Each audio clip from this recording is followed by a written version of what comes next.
dealing with things from the past, it's imperative to understand, I think, that any memory we have has the video, in other words, the visual, what we recall, and it has how we feel about it. We can't change the fact of the thing happening.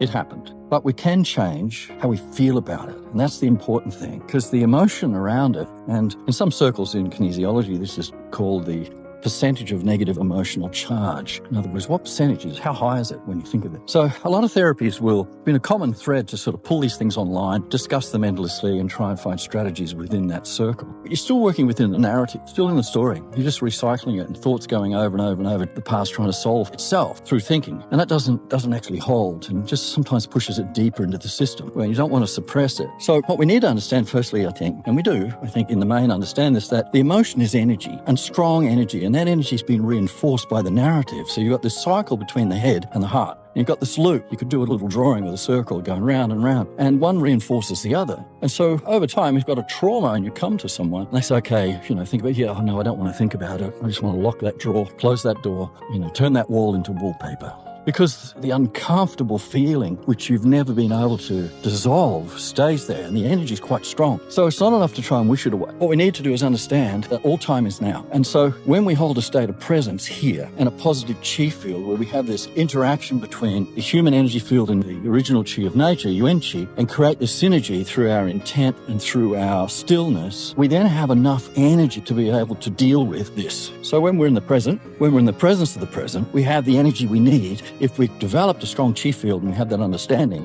to be able to dissolve this imposter, the negative emotional charge, the strong energy of sadness or grief or abuse that's been running around with the narrative. And because it's so stressful, we keep throwing it into the backpack of the past and just carrying it. And like everyone else, we just expect, and we're expected to get on with it. But it cripples us over time.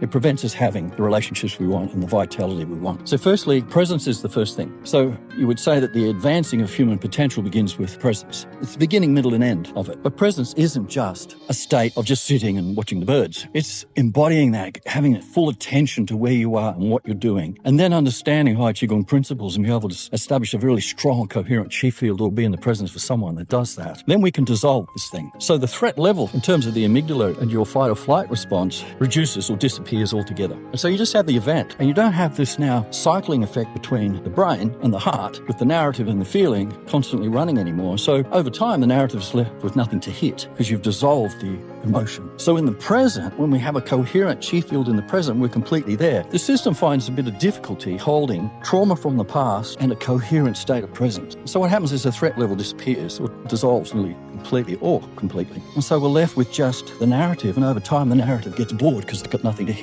Now, I've had this with clients where they've said, it's okay, let's go over what we worked on. They go, I can't even remember. Because it's not important anymore. It doesn't hit anything. It's not in the foreground of the emergency things that we have to sort out. So understanding that advancing human potential is all about presence and having strong, coherent chi, and fixing, if you like, remembering and learning how to have a coherent, strong, energized chi in the system, vital force. Then we can move forward with ease and clarity.